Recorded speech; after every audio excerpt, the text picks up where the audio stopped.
배를 따뜻하게 해야 된다는 내용과 3대 강화식품에 대한 내용 읽어드리겠습니다. 배를 따뜻하게 하라. 두말할 것도 없이 우리의 생명을 유지시키기 위한 에너지는 음식물에서 비롯되고 또 그것은 장에서 처리되기 때문에 예로부터 배심이 좋다, 뱃속이 검었다, 배가 뒤틀린다, 배부른 흥정과 같이 배와 관련된 말들이 많다. 이것은 육체의 건강은 말할 것도 없고 정신 상태 또한 배와 밀접한 관계를 맺고 있음을 보여준다. 건강하게 되기 위해서는 무엇보다도 배를 튼튼하게 하지 않으면 안 된다.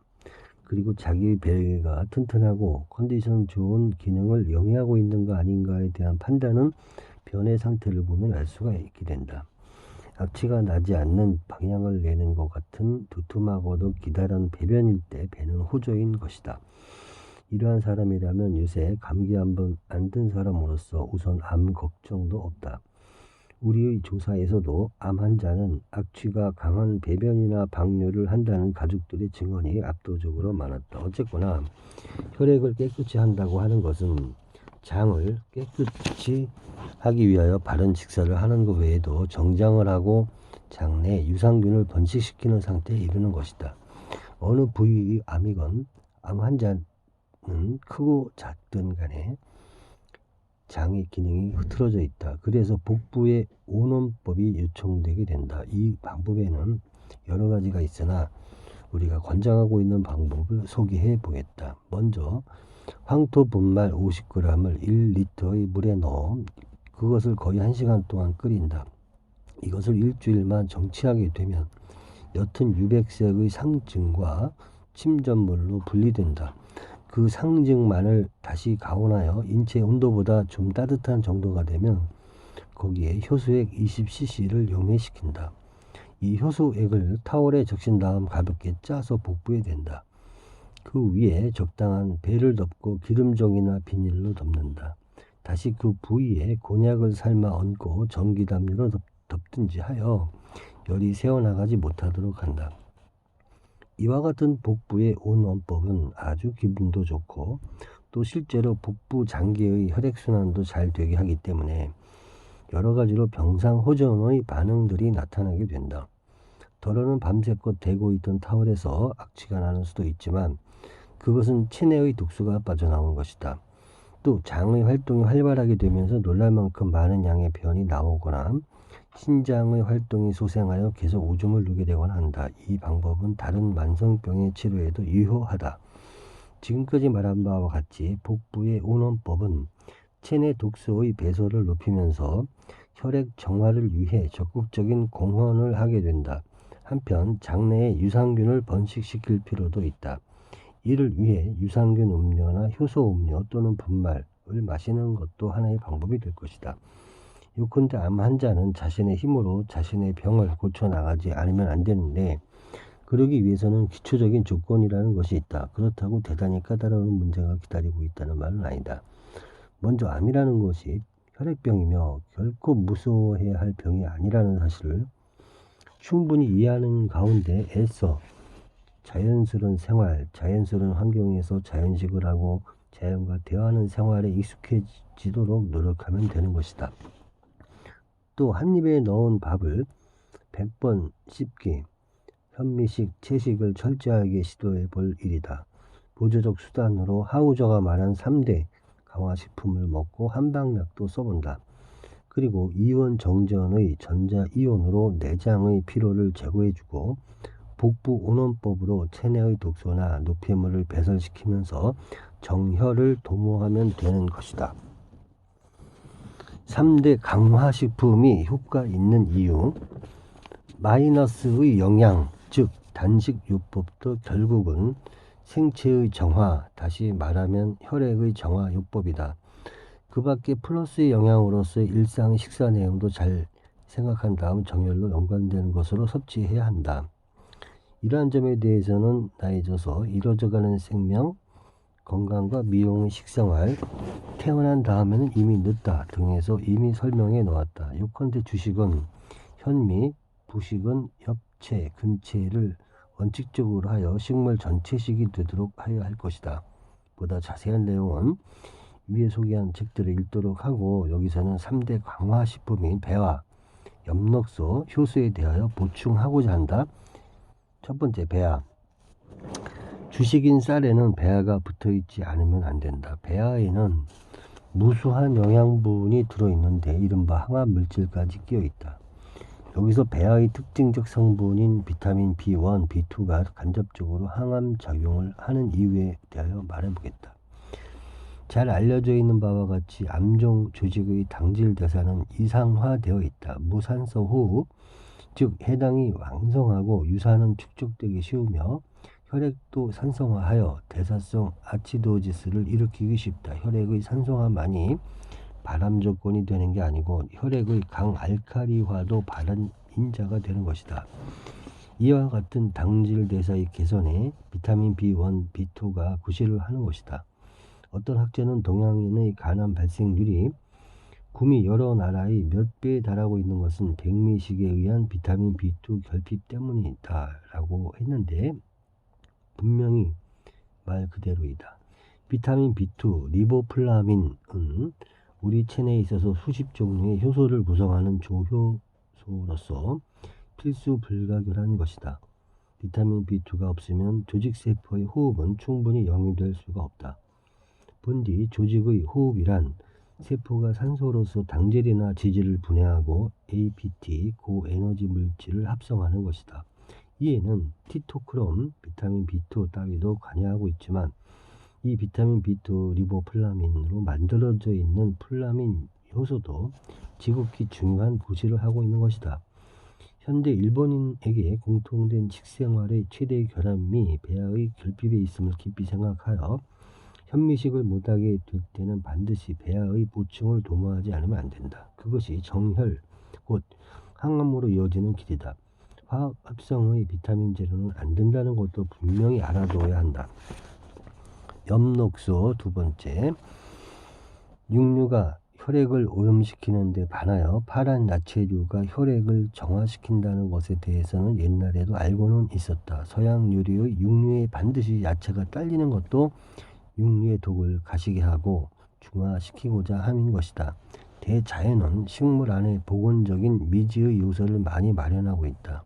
이러한 점에 관해서 우리는 무관심하기도 하려니와 또 거의 알지를 못한다. 오히려 자연 속에 살았던 고대인이나 현대에 있어서 변경의 원주민의 생활의 지혜 속에서 배워야 할 것들이 많다.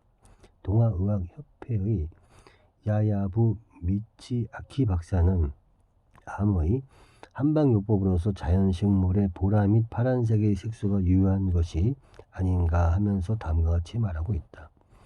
솔로몬 군대의 원주민은 열대 궤양을 고치는 데 있어 뒤쪽이 자색인 들풀의 잎을 따서 그 거죽을 10개 드러내어 궤양에 바른다. 이 자색소에는 작용과 같이 살균작용이나 육아증식작용이 있는 것 같다. 특히 파랑이나 보라색 색소에는 흥미로운 대목이 있다. 마이니지 신문 1966년 6월 19일. 엽록소에는 세포 부활 작용이 있다고 한다. 분명히 실험적으로도 임상적으로도 그렇게 해석될 만한 현상을 발견할 수 있다. 그러나 이 문제는 일반이 생각하는 것처럼 단순하지가 않다. 가령 엽록소가 하나하나의 세포에 직접 작용하여 그들의 활동, 산소 소비를 높여준다고 해도 엽록소가 세포의 어느 부분에 예컨대 세포막, 세포질, 핵 등에 어떤 자극을 주는 것인지 잘 알 수가 없다. 다시 말해서 세포 부활이란 어떤 것인가, 어찌하여 그것이 일어나는가 하는 구체적인 점에 대해서는 아직 잘 모르고 있다. 이 과제에 관한 나의 하나의 생각이지만 엽록소는 ADP에서 ATP의 촉매적인 구실을 하고 있는 것 아닌가 싶다.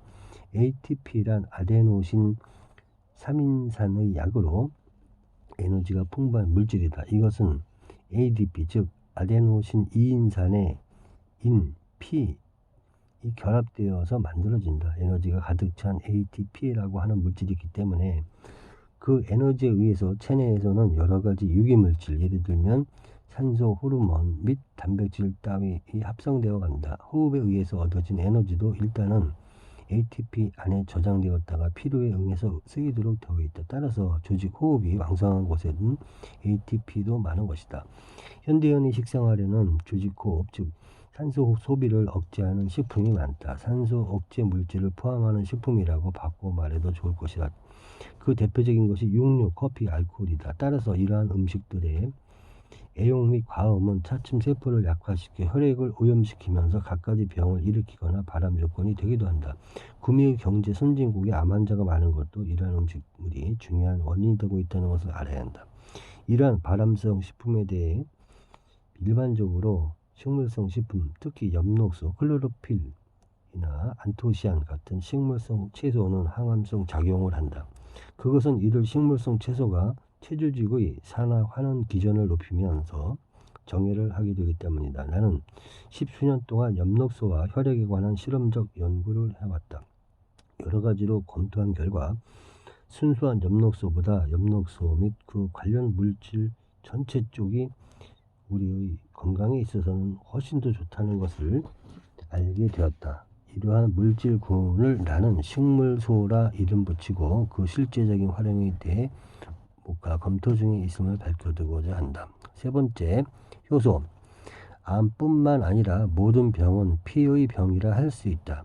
어떤 병이든 혈액이 직접 혹은 간접적으로 원인을 이루고 있다. 따라서 혈액 정화야말로 건강의 조건이며 또 장수의 비결이기도 하다. 그리고 이 정열을 기하기 위해서는 지금까지 말해온 것과 같은 식사의 유효함과 동시에 정장에도 충분한 주의를 기울이지 않으면 안 된다. 이러한 관점에서 효소의 생리학적인 의의에도 깊은 관심을 가져야 한다. 유아의 과학적 영양법으로서 우유나 유제품을 주는 악습이 번져 민족위생학적인 입장에서 중대한 문제를 이야기하고 있다. 나는 모유 대신 인공 영양을 사용하는 것에 대하여 민족의 질적 저하를 초래하는 최대의 요인이 된다면서 경고하곤 했지만 아직도 진실의 눈뜨임은 충분하지가 못하다. 많은 의학자나 영양학자들이 인공 영양을 긍정하는 이유는 그에 의해서 체위가 향상된다고 하는 데 있는 것 같다. 그러나 체질이나 생리적 기능의 향상이 도모되지 않은 체위의 향상이란 도대체가 무의미한 것이다. 아니 그보다는 체질 기능의 발전을 희생하면서 체위의 향상을 기한다는 현상은 오히려 크게 경계를 요하는 것이라고 말하지 않을 수가 없다. 이러한 문제는 대단히 중요하기 때문에 언제고 지면을 달리하여 다시 쓰고자 하는 바이지만 요컨대 놀라운 성장을 하게 되는 유유아에게 우유와 달걀 거기에 유제품 따위를 덮어놓고 주는 악습은 즉각 없어져야만 한다. 모유 영양아와 인공 영양아 사이의 커다란 차이는 전자가 장내에 유산균을 번식시켜 건강함에 대하여 후자는 장내 세균이 잡균이고 또 알레르기성 체질로 되게 깊다는 점에 있다. 4대 문명병, 혈관, 심장병, 알레르기성 질환, 암, 정신병의 하나로 알레르기가 꼽히게 된 것도 따지고 보면 유유아에 대한 영양 방식이 모유에서 인공 영양으로 바뀌었기 때문이다. 만약 우유를 마시겠다고 하면 성장기가 아니라 생리적으로 장내 유산균이 감퇴되는 노장기에 생우유, 현재 시판되고 있는 살균 우유가 아닌 생우유를 마실 일이다. 그러나 이 우유가 장내 유산균의 번식에 효과가 있는지에 대해서는 역시 의문이다. 유산균 안에서도 특히 유유아의 건강에 관계가 깊은 비피더스균은 우유에 의해 그 번식이 저지된다는 보고도 있기 때문이다. 1955년 괴르기는 비피더스균을 증식시키는 인자로서 N 악셉타일 베타 D 그루코사마이드가 있다는 사실을 지적한 바 있는데 그것은 당근이나 효모균 같은 것에 풍부하게 포함되어 있는 물질이다. 내가 효소 음료를 추천하고 장려하는 이유 중에 하나는 거기에 포함되어 있는 효모균이 장내의 생리적 세균층을 정상화하는 데 효용이 있기 때문이다. 유명한 메치니코프 이론을 굳이 빌 것까지도 없이 장내 유산균의 감소야말로 노화의 주된 요인의 하나이다. 실제로 30-40세 이후의 육식자에게 있어 장내 유산균은 현저하게 줄어든다. 그것이 바로 노쇠의 조건이 되는 것이다. 장내 유산균의 감소나 소실에 의해 이상 발효가 일어나기 쉽고 독소의 생산 또한 증대되기 때문이다. 그 독소나 노폐물의 흡수에 의해 혈액은 더러워지고 그로 인해서 갖가지 병이 생긴다. 그리고 암 또한 그 전형적인 질환에 지나지 않는 것이다. 이런 까닭으로 유산균이 줄어드는 노장기에는 신뢰할 만한 유산균 제제, 유산균 음료 혹은 효소 음료 등을 마실 필요가 있다. 또 장내 유산균이 풍부한 유유아에 대해서는 번식을 쇠퇴시키지 않게 하기 위해서도 당근 같은 근체류나 된장국, 당근 속에도 된장의 효모 속에도 비피더스 인자가 들어있다. 된장국을 먹어야 한다.